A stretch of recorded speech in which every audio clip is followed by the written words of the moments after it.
Ambedkar digital recording studio Chandauli हाट।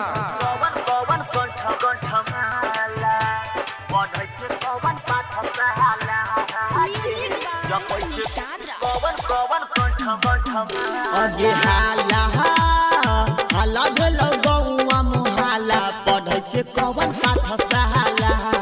गे जपै छै कवन कंठमाला तोरा चकर तोरा चकर में चलै छुरी भाला पढ़ै छै कवन पाठशाला गे जपै छै कवन कंठमाला अगे हाला हाला भेलो गौआ मुहाला पढ़ै छै कवन पाठशाला गे जपै छै कवन कंठमाला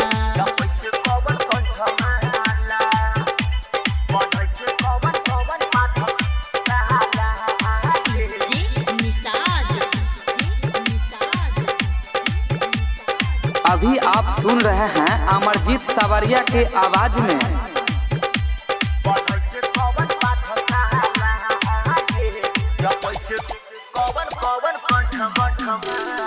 पहले तू अजबे कहानी चढ़ल छौ जवानी कि सबके तबाह करबे छौ जवानी ताजा लुटे सब माजा कि सबके निगाह रखबे छौरी पहले तू अजबे कहानी चढ़ल छौ जवानी कि सबके तबाह करबे छौ जवानी ताजा लुटौ सब माजा सबके निगाह रखबे होई तौ आगे होई तौ बराबर घोटाला पढ़ै छै कवन पाठशाला गे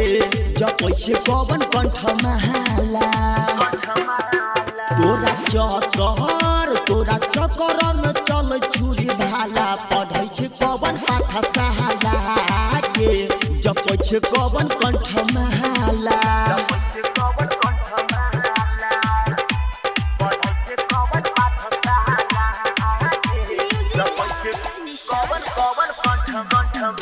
आगे कवन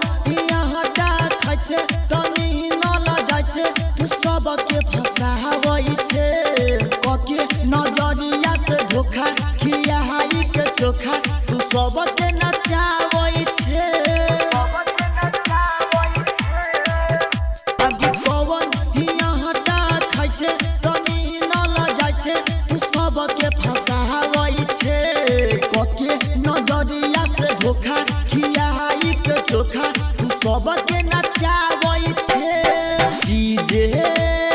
डीजे अमरजीत से लुभाई छै निषाद संगे पढ़े जाई छै गे अमित संगे पढ़े जाई छै तोरा चकर में चल छुरी भाला पढ़ै छै कवन पाठशाला